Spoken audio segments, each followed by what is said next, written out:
live? Is it live? We'll do it live. Hey guys, happy Friday. It is time. We're gonna start with some music, I think, today. We're gonna start with some music, and then we're gonna talk about some stuff. We'll take your comments and questions. I am excited to return to weekly YouTube lives. So as we get the crowd, and hey, check in, let me know if you recognize this song. And I think, okay, so I'll let you know, I haven't played this song in a while, but it hit me today, and I'm like, I'm gonna play this today for the YouTube live. So let's do this. I swear. Let's see. How does it start? That's the key. That is the key.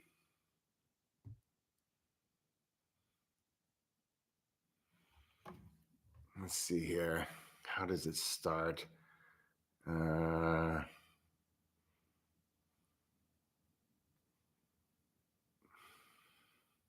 There it is. I know. I knew it. I knew how it started, but it didn't come to mind. And we're going to be talking about how the brain works in a little bit today. So I swear I recognize your face. You recognize it? Familiar years, I can't seem to place it. Can I find the candle of thought to light your name? Lifetimes are catching up with me. You know the name of the song? All these changes taking place. I wish I'd seen the place that no one's ever taken me. Hearts and thoughts, they fade away. Anybody, you know the song? Hearts and thoughts, they fade away. I swear I recognize your breath. And memories like fingerprints are slowly erasing. You wouldn't recall, but I'm not my former top when stuck up on the shelf. Dana doesn't know. I changed by not changing at all. Small town predicts my fate. Perhaps that's what no one wants to see. I just want to scream hello. My God, it's been so long. Never dreamed you'd return, but now here you are, and here I am. Hearts and thoughts, they fade away. Hearts and thoughts, they fade. We're gonna get to talking, but I wanted to sing it. Fade away. Hearts and thoughts, they fade away.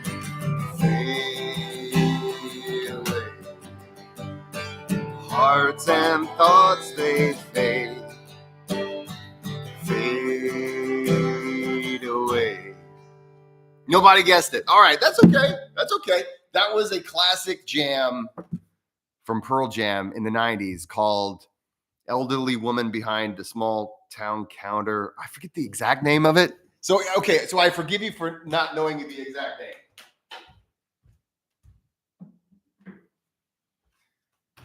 Occasionally I do play those guitars. So, hey guys, happy Friday. I am excited. This has been an amazing week. This week was the release of my new book, The Language of Breath. And I've got, I'm super happy that it's been received very well. Lots of good reviews. If you did purchase the song, Dana, you got it. Okay, you know what I'm talking about. If you did purchase the book, I would be incredibly grateful if you go on Amazon and give it a good review, or Goodreads, or wherever it is that you review books. And if you've never reviewed a book before, maybe today's the day. Today's the day. Let today be the day that you review your first book. A lot of people ask me, "Hey, you might remember this one." It's crazy. I never thought I would have like these two. Wow. I think I've covered breathwork. I think at this point, my next book is going to have to be something totally different, like origami for mindfulness and fitness, or maybe how to avoid killing yourself in an ice bath. Actually, my next book, little secret. These are the secrets that I like to give away on my lives, because YouTube Live, I generally don't have time to do a YouTube Live during like prime time. A lot of people do prime time, which is generally like between 6 and 10 p.m. Eastern. I have a family, guys. I am all about, we're going to talk about freedom here in a minute. One of the freedoms that oftentimes we don't feel, and we're going to talk about why we don't feel free. I got a lot of philosophy to lay on you guys. You guys know I am a former English professor, right? Elderly woman behind the counter at a small town. That's it, Dana. Exactly. So, but basically, my next book, my little secret, is going to be about ice bathing.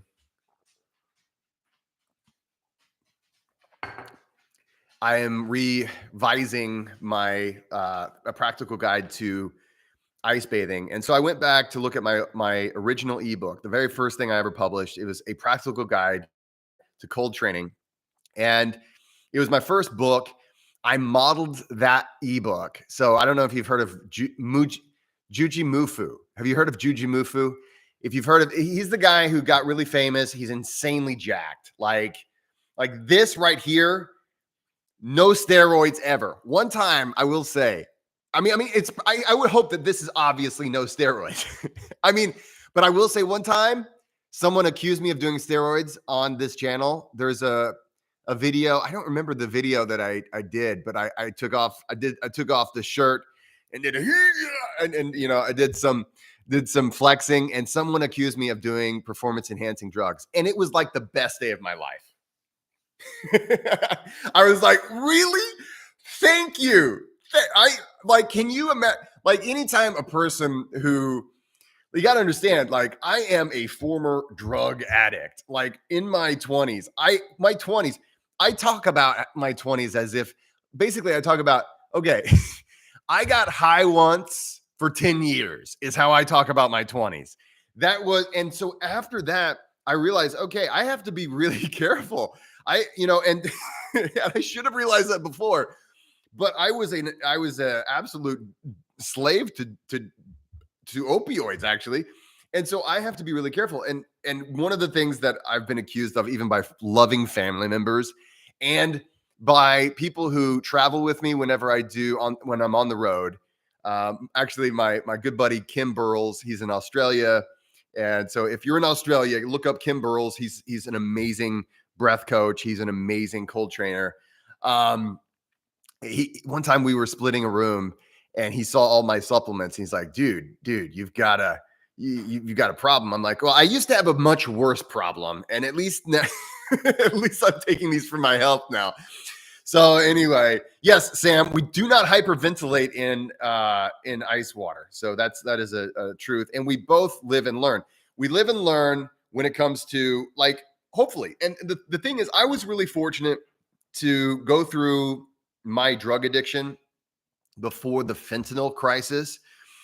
That wasn't a thing during my drug addiction. It was straight up, you were getting either, basically you're getting either the actual drug you paid for, or you're getting like not a drug or, some inauthentic thing. Now you could just die.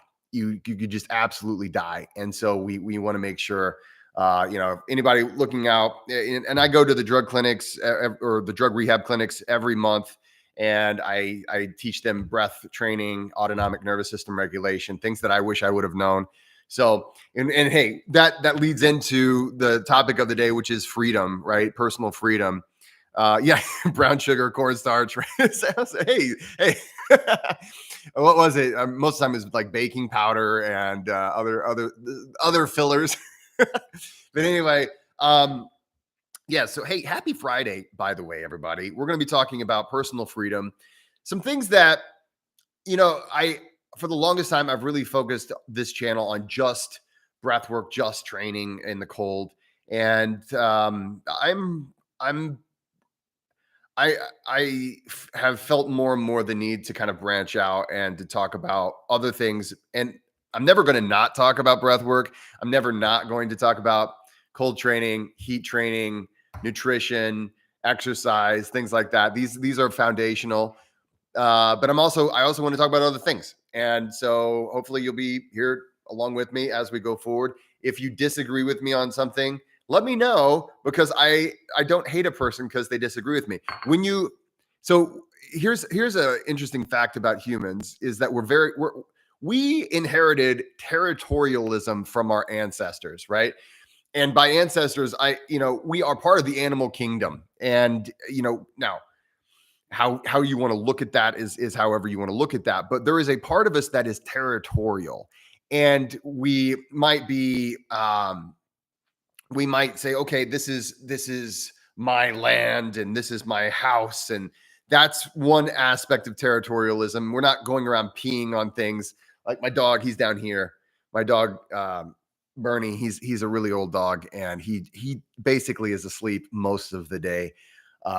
He's my office mate. And if you are in the Patreon club, if you're in the Patreon club, it's possible that you have heard him breathing along with the breath tracks that I do in the Patreon club in the background. And it's possible that he snores a little bit. I try to occasionally, I'm like, damn it, I'm halfway through this track, and there he starts snoring. And I'm like, I think I can remove some of that in post. So anyway, but we're territorial. And one of the things that in the modern world that we're territorialism, being a territorial creature, where it manifests is in our ego, right? And so I don't want to make it sound like so often I think we as human beings, we also love to lack nuance. We love to lack nuance. And so we want to oversimplify everything. And so often you'll hear people say, hey, let go of the ego. Ego's bad. Don't no ego here, right? And this is because we have created a word that we attribute a lot of things to, right? In language, we do this oftentimes. We'll attribute a lot of things. Like, for instance, the word love. We know there are many forms of love. There are many different ways to love. Same when it comes to our ego. Now, you can look at it in a Freudian, the ego, the super ego, the id, all these things. Or, you can look at it as, okay, there are many times in the day that I act and behave based off of my territorialism, right? My desire to protect my territory. And that is also my ego, right? So for instance, I've been developing, actually, I don't know how much I want to reveal. I've already revealed what my next book is about. I'm always working on things. One of the things that I think is one of the coolest parts of being a human being is that life is made out of time, and we get to choose what we do with that time. And so I've been working on a lot of things. But one of the things that I've been researching a lot is basically, what is it? And if you've bought this, you're going to find out a lot about what I've been researching. And this is going to take you pretty far into what we are as a human being, and the processes that determine most of our day and most of our decisions and most of and actually in all of how we look at life. We love to believe that we look at life through a rational lens. hey, I'm looking at the way my life is based off of all of these lists of rational things. And the reality is we make most of our decisions based off of unconscious processes and how and and where we believe we are with regards to our desires. And that is not a conscious thing. It's not a conscious thing. Like, for instance, when you go into okay, so here's one. If you ever see maybe like some dudes are chilling at the beach, or they're just kind of hanging out, and there's like a pretty girl that walks by, and then suddenly all of us guys were like, you know, all the guys suck in their tummies, or maybe, hey, it could be vice versa, right? You know, ladies, I know us guys aren't the only ones who do it, but we do these things unconsciously because of our perceived, like, where we are in with regards to being in a sexual relationship, like reproduction, and how a lot of the decisions that we make, especially early on, are because, okay, I'm not where I want to be in relationship to what I believe I should have in my life. And we don't always consciously think about these things. We don't think about okay, I would like to have a partner because I have an innate desire to reproduce. Therefore, I'm going to go to the barber and get my beard shaved and things like, there's so many decisions that we make, and they're informed by unconscious processes that we oftentimes are unaware of. Well, our territorialism is a similar one. So whenever our ego gets someone bumps up against our ego, we will make decisions that later on we regret. And I think we all understand that whenever someone kind of bruised our ego or something like that, we'll puff ourselves up. And maybe it's not physically, maybe we're not physically puffing ourselves up, but we'll do it in many different ways. And no one is I don't think there's anybody who's completely immune to this, even though a lot of people like to pretend they are. Oh, I'm so enlightened, and I've meditated so many hours, so I guess I cured myself of being a human. And it's so prevalent. So many people act like, oh, I don't have an ego. And we can rationally and consciously choose to look at outcomes over our ego, but it's your ego is part of this territorial aspect of being a human being. And when it is infringed on in any way, whether we're consciously aware of it or not, we will often make decisions based off of my ego, right? And we understand it as ego, but it's territorialism. And it's a very primal aspect of being a human being. It's a part of being a human being that, sadly enough, I mean, I don't know how, probably a lot of wars have been started this way. Probably a lot of, I mean, whether it's international wars or wars between people. If you go to Facebook or Twitter or any social media platform where people can interact, that is primarily one of the reasons why you'll see all these, arguments and things like that. It's that there is a certain degree of, you have slighted me, you have harmed my ego. That is an infringement on my territory. And as a result, I'm going to make a decision that isn't really outcome based. The only outcome that I am thinking about, I'm not thinking about rationally. I'm thinking about it in a unconscious way. And it makes me perform this whatever, poof up my thing, or I'm going to insult them back. And so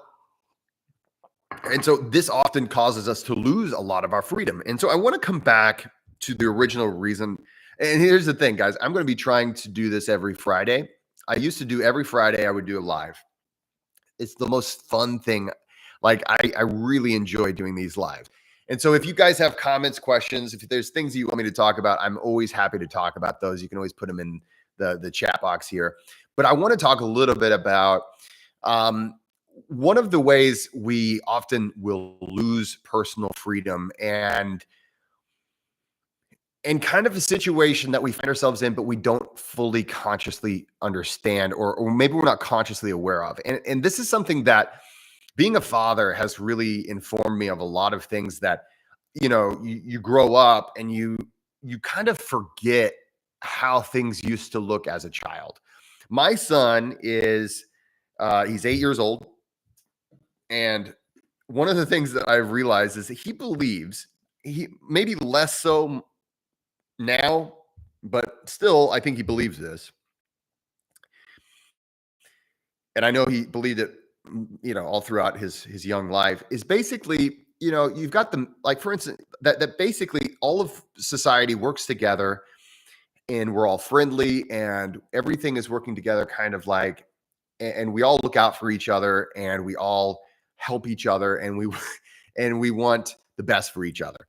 And it should be like that, right? Like, just saying that out loud and acting like it's ridiculous. I mean, just when I say that out loud, there's a dual emotion that comes up. One is that, yes, that's actually how it should be. The other is, wow, he sure is naive, right? Because because in his mind, like, okay, maybe there's a person who is the mailman. Well, he's the mailman because he wants to be the mailman in my son's mind, right? If you're a mailman, it's because you wanted to be a mailman and you enjoy every day going out to deliver the mail, and you probably sing a song as you deliver the mail. Everyone's waving because you're the mailman. Everyone likes the mailman, and you must love being the mailman because that's why you're the mailman. And then if you decide you don't like to be the mailman anymore, well, guess what? Society will just say, hey, guess what? We'll find you a new job. Why don't you go be a doctor now or whatever? And he doesn't understand that oftentimes, the classic quote is that, most men live lives of quiet desperation, right? He doesn't understand ultimately that oftentimes we find ourselves in situations where we believe we've been thrust, where it's like, this is the best I can do. And I, I'm going to, this is the least bad option. And I've chosen the least bad option out of all the bad options that I have. And it's one of those things where I think as we get older, we can get jaded. We can start to believe that there are only bad options.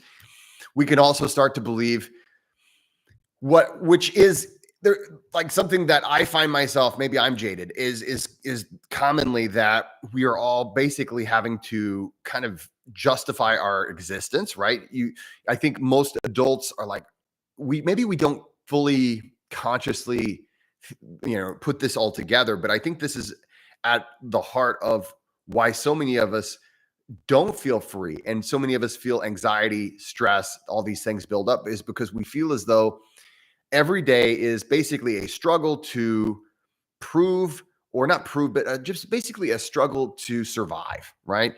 And that is not a feeling of freedom. That is typically when we start to feel like we don't really have any choices. And this is something that, I have to explain to my son, listen, the decisions that you make will influence the choices that you have.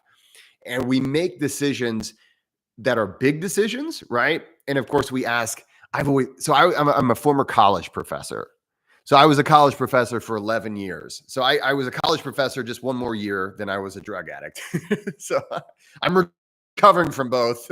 But one of the things I always found that was interesting is that we ask people at the age of 16 or 17 to make a very major decision, a decision that will probably, and in many cases, I'm 43. No, I'm not 43. I'm almost 43.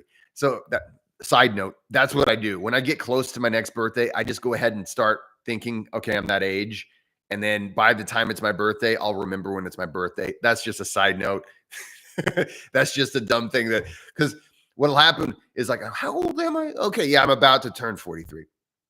All right, that's December. That's coming up in December, and we'll have to celebrate a whole week of December. I was born the week, exactly 1 week before Christmas. Okay, you do the same thing. Yeah, and this started, I think, whenever I turned 40, and I think turning 40 was kind of a big deal psychologically for me. I was in a drug blur up until I was about, I would say, 18. Or no, I was in a drug blur. I'm sorry. That's when I started my drug blur. I was in a drug blur until I was about 28. And so turning 30 was a little, that was like, man, I'm getting old. But then turning 40 was like, oh my God. So I decided just a strategy to not worry about that so much is all throughout the age of 39, I said, this is my 40th year. And then I turned 40 and I realized, what the hell was I afraid of?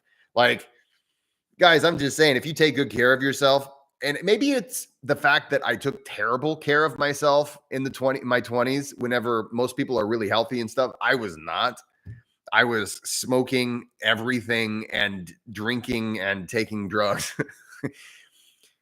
And maybe it was that, but I felt terrible then, and now I feel way better than I felt when I was in my 20s. So I feel like I'm reverse aging. I'm not saying that's a good strategy. I'm just, in the long run, if you have if I had my druthers, I would probably have rather started being healthy in my 20s and just kind of continued. But yeah, anyway, going back to this freedom concept, there's a few things. One is that our perceived choices are often fewer than our actual choices. And there are all kinds of there is countless research. There's an enormous amount of research, I should say, on how we have cognitive biases that put us in boxes, and we just can't believe that there would be a choice or an alternative or anything would possibly work other than what sometimes is called in decision theory. That's a thing. There's a whole school of decision science. It's fascinating, by the way. But there's a whole school of decision science that talks about inertia. Once you start a certain behavior, it's very difficult to stop that behavior.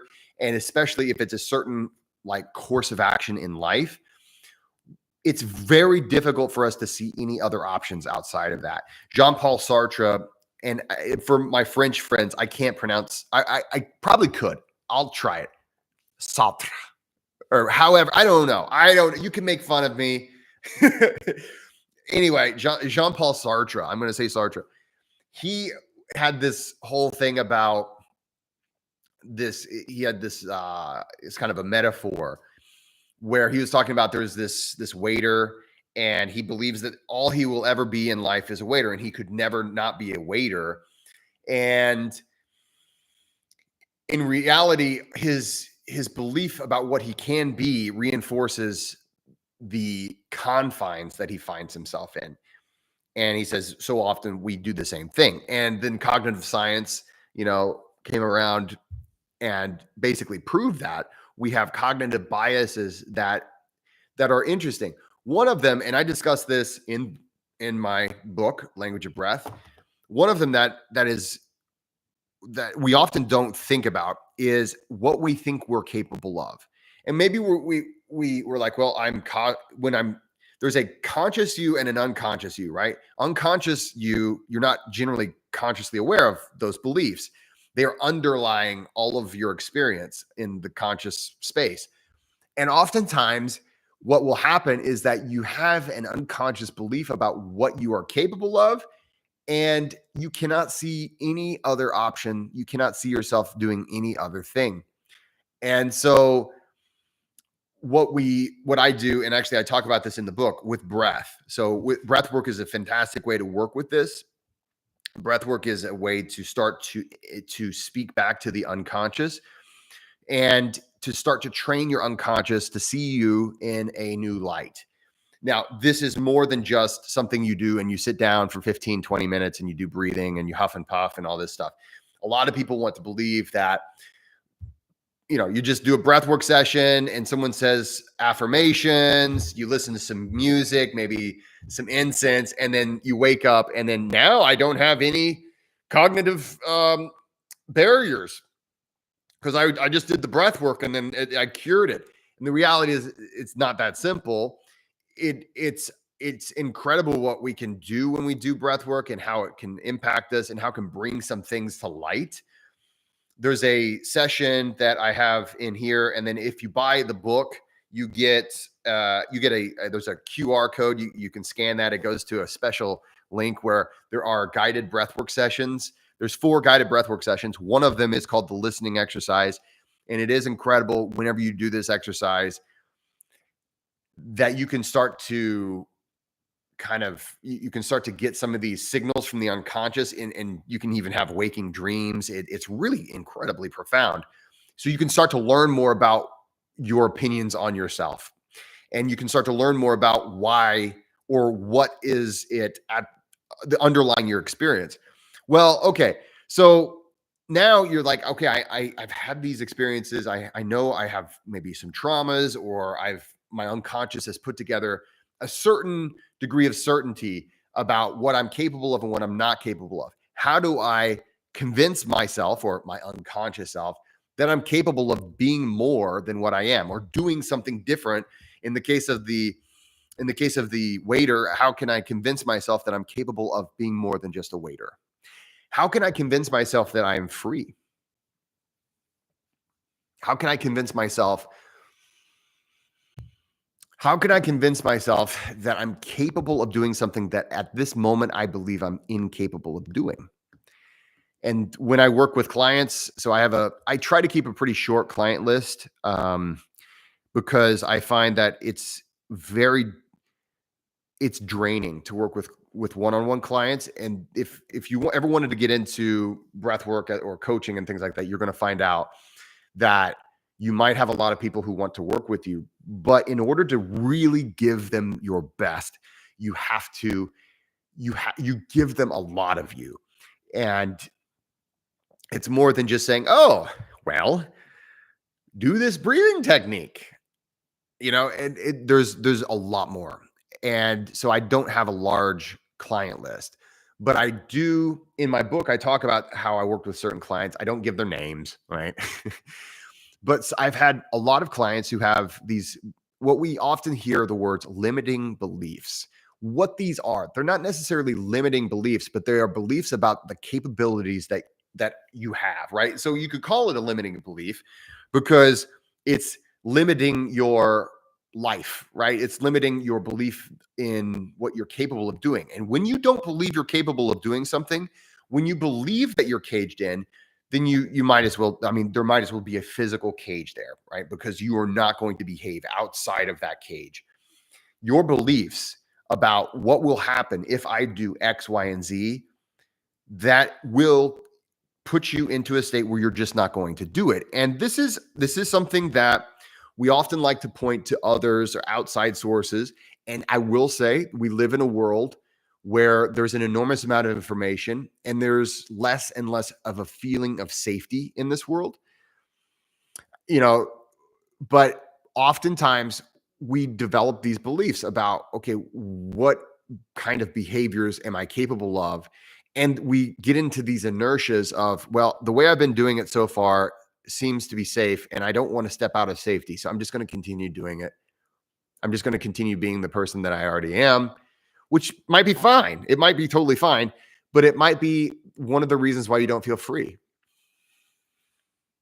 Because instead of being the person, that you could be, instead of making the decisions that you could make, which would step out of that comfort zone, which would step out of the boundaries that you have unconsciously set for yourself, you're staying in those boundaries. And so this is how brainwashing works. This is how psyops work. This is how you can get a whole society to not behave in one way, or to actually behave in a different way, because because that social element is also a very powerful influencer in what we believe we're capable of and what we believe is acceptable behavior. Because I remember, so there are, I don't know, let's see, are there ever, I'm trying to think of an example. So there are rock bands out there. Like, for instance, if you've ever heard of Creed or Nickelback, those two bands, I think, at least in my group of friends, those two bands have been the most bashed on bands that I don't remember any other band that people have hated in my group of friends more than Creed and more than Nickelback. but they've got some jams. Like maybe okay. There's a. I'm not a huge fan of these people, but I've never seen them in. I did see Nickelback live once. Oh my god, I did. It was free. I went to I went to a Nickelback concert. It was when they first came out, when it was like the what was the song? Never made it as a wise man, couldn't make it as a poor man, honey. Which I liked. I liked that song. I can't. I'm going to be honest with you. But when I'm around certain people, man, I don't feel like I can. I don't feel like I can to be myself. And these are confines that we set for ourselves. So these confines that we set for ourselves are often based off of unconscious biases that get there one way or the other. You don't even really have to figure out how they got there or why they're there. But you do have to say, is something inside of me limiting my growth? Is something inside me limiting what I want to do? And if that's the case, first of all, is that behavior good, right? So for instance, if something's inside of you and it's saying, hey, you can't chain yourself up and throw yourself into the river, right? Okay. Maybe maybe you should listen to your heart. Sometimes we call this listening to our heart. When we listen to our unconscious self, we're listening to our heart, or maybe you call that listening to your gut, right? These organs actually aren't talking to us, even though we love to romanticize these organs, doing that. It's this whole thing that is you. There's an enormous amount of you that's unconscious, and it's put together patterns. It's built an understanding of what you're capable of, what the world is like, all these things based off all your experiences.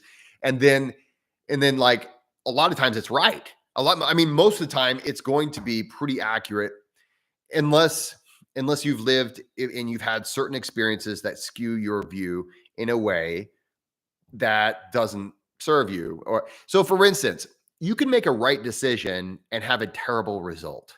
I mean, we've all done that.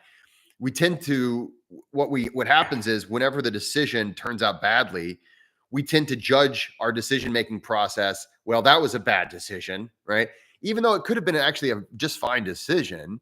It's just that it turned out. So for instance, the idea of like, okay, or vice versa. So my wife and I made a terrible decision to jump into getting married way too fast. I would not recommend this to anybody. But we've been happily married for 12 years, right? And so so we jumped in way too fast. It was way too fast. I mean, I think we were married before I met her dad, which was awkward. He and I like each other. We have a great relationship. But we eloped. We just were like, let's do this, right? And in most cases, I would say that's a terrible decision. It worked out okay. I did not ask, Paul, did you ask permission afterwards? I did not. We went over there afterwards, and he's such a classy guy that he introduced me to his wife, and he's like, yes, this is Jesse Cooper, who I'm actually just meeting now. He's so classy. He actually decided, I'll introduce, I guess, my new son-in-law to, even though he literally had just met me at that moment. Let's see. Deb. Hey, Deb. How are you? Let's see. Looking more forward to. Oh, yeah. Well, we're going to work on this. And this is the beautiful thing. And Deb, I want to apologize. Anybody who's in the current cohort, if you signed up for the Language of Breath, Ultimate Language of Breath experience, you were supposed to get your book by now.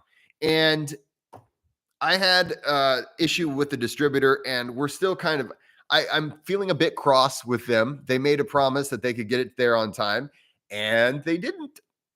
And, I'm just going to leave it at that. But yeah, that's what we're going to be working with. We ultimately have to understand that the way that we perceive our life often is not actually the way life works. So, and often if we think about life, just think about life in general. Um, now you know we're getting deep. Now we know we're getting deep. Um, when you think about life, oftentimes we think about this like it is an item. Okay, there's this item here. It is life, this object that I can observe, and it's yeah. There's the sound of life, and we're going to take a look at it. And life is an event, and then we don't never think about this, but life is actually an event, and it needs supplies, and how life however it manifests, whether it's a tree or whether it's a human being or whether it's a gnat or whatever, how it gets those supplies at the foundation of your lived experience, because that is life has to have supplies. That's like the main thing. And then there's like reproduction, and then there's, you talk to these people who have they've gone on starvation diets, or like in World War II here in the United States, there was a group who they knew that um, they would be rescuing people who had been starved and worked in the concentration camps. They knew that these people would have been they're going to be malnourished, and we've got to help them, but we're not really sure what's the best way to feed a person after they've been malnourished for so long. So there were volunteers here in the United States, and they volunteered to do exactly that. They volunteered to go like 3 months on like 1,000, maybe 1,000, like barely any calories, and to do hard labor and basically mimic what they knew these people were going through. And they said pretty much instantly the only thing they could think about is food. Like not sex, not money, not just food. And it's this interesting thing where life has to, like, we think we're here to philosophize and to create art. And I'm so glad we can do these things. If the more we get to know each other, the more you're going to know that I'm a huge fan of philosophy. I'm a huge fan of art. I think these things make life worth living. But at the foundation of it all is a survival strategy, a survival plan. And this is this thing that we're working with. So anyway, but hey, thank you so much, Deb. We're gonna be working with those things as we go forward, and I'm gonna give you advice on how to overcome a limiting belief. Okay, so we're gonna uncover them through the listening exercise and through awareness. So we started with the awareness process this week, and next week we're gonna start learning some of how to put tone and inflection into your messaging. So. Hey, thank you, Paul. I'm so glad you got the Audible. Yeah, the Audible also has. There's going to be a link that you can use to go to the what I'm calling I think it's book extras on the website, and there's going to be there already is. You can see some of the stuff that we've put up, and we're going to continue to put more stuff up there. So you want to check back with that. So I'm glad you enjoyed that. So okay, Sam, I was at a Nickelback show once. I think everyone was just a hater. Yeah, I'm not saying I'm like I didn't follow the band or anything like that, but I will say that my group of friends was like, if you admitted to liking a Creed song, like they had a song or two that I thought was pretty good. It was like, "Can you take me higher?" Right? I'm just gonna, I'm gonna let you know. I thought that was a pretty good jam. Did I go see them in concert? I did not. I don't know, and I didn't follow the band that closely. But hey, you know what? In certain groups of friends, though, it's like and this is where it comes down to that lack of freedom, right? You feel as though I can't express necessarily. I can't really be honest. I can't be honest, and when you can't be honest, you're not really free, right? And when you can't be honest, so you have to think about, well, okay, what would happen if I were to say, you know what, guys, that one Nickelback song wasn't so bad in my group of friends. Well, okay, multiple things could have happened. One is that maybe they might have said, you know what, you're right. I don't know why. And this is what happened eventually. Eventually, I was like, okay, guys, I'm just gonna go ahead, and you can hate me if you want to. Are all their songs terrible? This one is, it wasn't. I'm pretty sure I saw you sing along one time to the song. Isn't that? And then people were like, okay. A lot of times we have this group think, and it's not, and it doesn't stop, at what your favorite songs are. I think we understand that groupthink is sadly enough, it is a contagious thing in the world that we live in. But the thing is, the reason why it is not because of all of them out there and they're all bad and all the stupid sheep and all this stuff. It's because, my friends, it's because we are social creatures, and we tend to censor ourselves, and we tend to, or we'll do the opposite, which is just be a jerk, right? Sometimes whenever we don't self-censor, we do the exact extreme opposite. You can still be a nice person and disagree with somebody.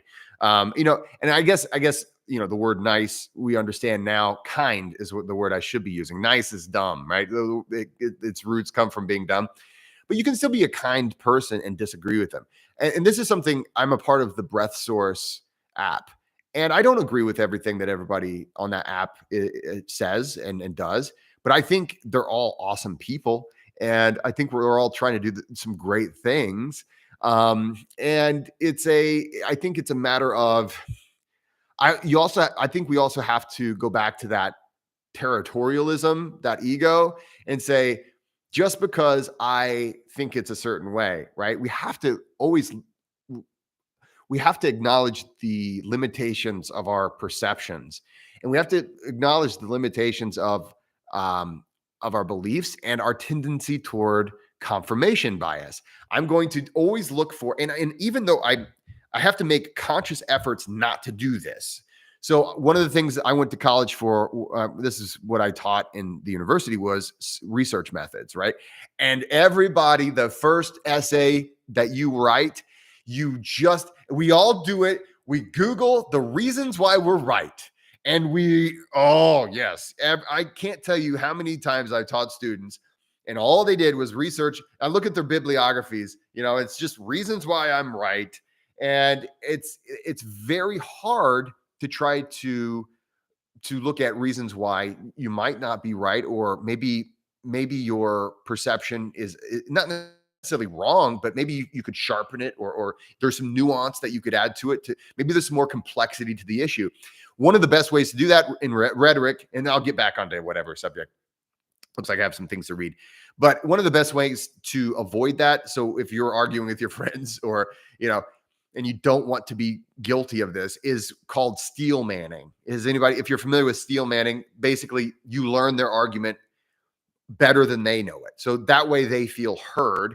And then also you prove to yourself and to the other person that you've actually really listened to the other side, and you make that argument even better than they could make it. And then once you've done that, then you explain why your side is correct, because it's not like we're always wrong. It's just that it's easy to fall into these patterns, easy to fall into inertia, and it's easy to bullshit ourselves. We can't lie to ourselves. According to neuroscience, we can't lie to ourselves. You will know if you're trying to lie to yourself, but you can bullshit to yourself, which is basically self-deception. It's justifying the means to the ends and all those things. So anyway, let's see here. I'm going down here. Hey, John's here. Hey, how's it going, John? Hey, there's another Jesse here. And thank you, Jesse Sargent, for spelling it correctly. Jessies are like Megans. I've decided this, and it shouldn't be this way. We should all spell it Jesse. But if you know a Megan, you know that when you ask a person, okay, what's your name? And they say Megan, you know that there could be like 3 or 4 different ways they spell that name. It's similar with Jesse. Most of the time you'll see people spell it Jessie, but I'm pretty sure the oldest version was Jesse.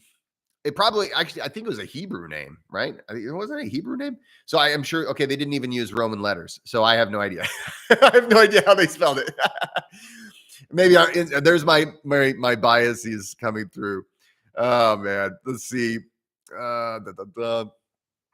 So I might be a guy. Well, maybe being a counselor, being a friend, right? I'm a coach. I do coaching for certain clients. Um, so yeah, one of the things I would say, if you're interested in doing something like that, you want to learn a lot, and one of the things that I've recently, I guess, tried to convey is that good judgment or good decision making typically came from bad judgments that we learned from but didn't die from, and then that leads to doing better if you're willing to learn from your mistakes. So let's see here. Let's see. I think the inability, so Paul, the inability to put memes here. It's a great disservice to mankind. I love my memes. Let's see. I'll have to find that. Haven't dug deep yet. Okay, cool. Joy shaming is one of the worst things people do. Yeah, it's too bad too, right? I mean, there are reasons why you probably shouldn't be happy, but a lot of times, hey man, I really like this song. That song sucks. Okay. Well, what songs do you like? And you talk about like something so subjective as music, right? Like as art in general, art is very subjective, art is as subjective as the human experience itself. Like this art right here, this is probably the last of the what is it? The last of the pre-AI stuff. This right here, I went to an artist. Her name is Sarah Wolf. She's on Instagram under Common Finish, I think is her handle. And I sat in her studio for an hour and I explained to her what the language of breath was all about. And I said, I want you to make something like it needs to be biological, but it also needs to be like symbolic. I don't know why I can't say the word. It needs to be this, it needs to be that. And she did sketches and like we went back and forth. Now you go in ChatGPT and do the Dolly function, and then it'll make you a bunch of things. But I will say this, it still doesn't always fulfill my dreams. Like having a real person, this woman was amazing. And then she also created these other two things here, which you can barely see, but you can see whenever sometimes I take the camera over to that part of the studio. So, oh man. Let's see. You're a deadhead. So Sam's a deadhead. Okay. So I will say my favorite album, and maybe this is okay. Maybe this is stereotypical, so please forgive me. There should be no judgments after the conversation we've just had. But I love American Beauty. That album is like I did a lot of drugs to that album, but also I still listen to it to this day because man, Ripple is so good. And there's a few of the classic hits from that album that are just so good, but it's one of those albums you can listen to all the whole way. Yeah. So yeah, John. So the beauty, John, with music, and this is one of those things where, the language of breathworker school. So whenever you decide, hey, for those of you guys who want to take it all the way, you read the book. You're like, okay, I get it now. This is how breathwork should be done. Did that sound egotistical? Am I getting territorial? But if you read this and you say, okay, I really want to share this with other people. All right. We do have the language of breathworker school. We are getting close to full on this class. We're really getting close to full. Yeah. Oh my God, Paul, the guru thing. That's a huge inside joke for the language of breath. And this is why I'm bringing up breath workers from the Language of Breath Collective as faculty. So I'm wanting us to be one of those things where if for some reason I get sick or I die or I can't go to the breath worker training program, that everybody's going to get a high of a quality of education on how to do breath work through the language of breath philosophy as if I were there, right? So I have 2 faculty from last year. This year, I may have to bring up a couple more faculty just depending on our numbers, because our numbers are getting pretty good. We're not going to just like pack everybody into a room.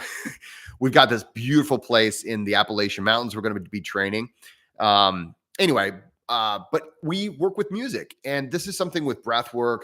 This is something with most of my life. There's music. One of the kinds, I'll share this with you guys, and then I have to go because I have to go pick up my son from school. I just noticed the time. One of the things I've been doing lately is I've been listening to like piano jazz, and I am a rock and roll dude. But man, whenever I listen to piano jazz, like I just relax.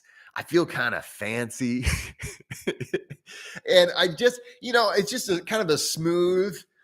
And so I'll put piano jazz on. Like my wife will come home from work, and I know maybe she's had a stressful day, and she's like, "Oh, yeah, okay. All right. Things are okay.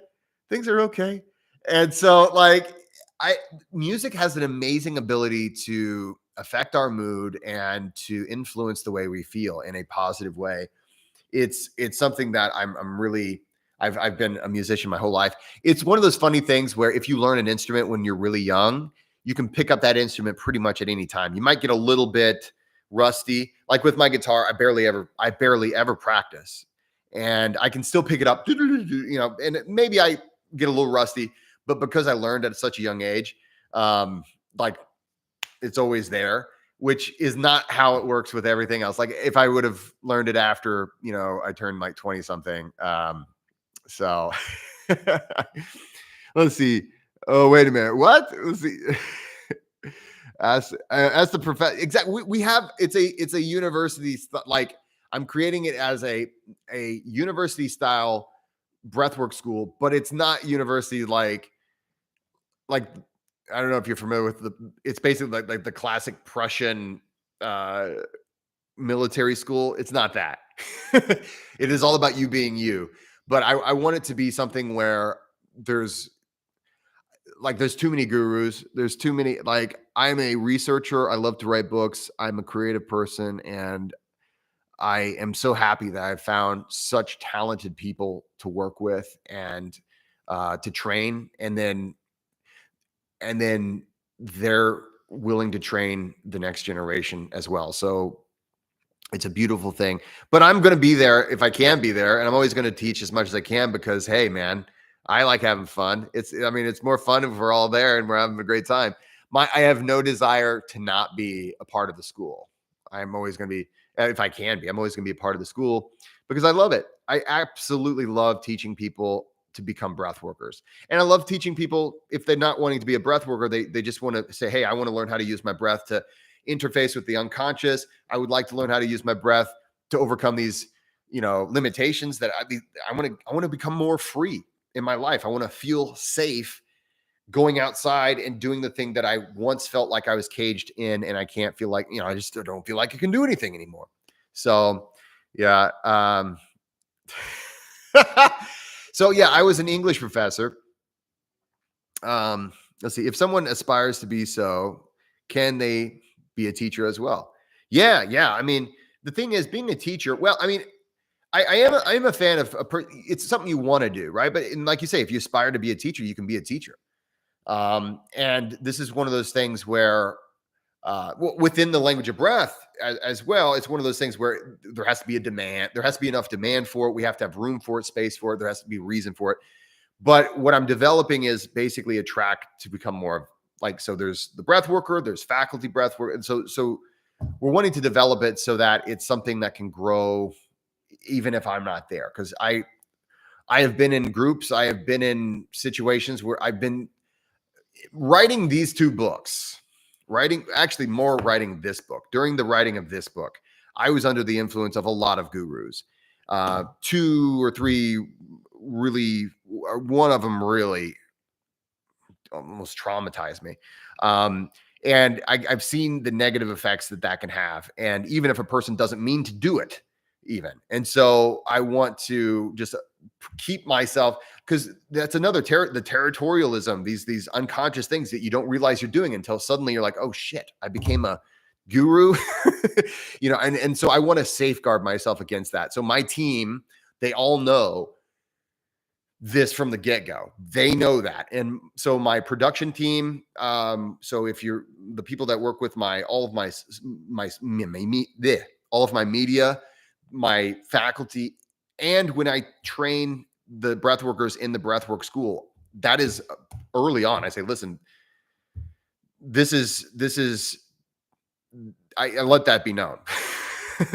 but yeah, when it comes to being an English professor, there's parts of me that will always be an English professor.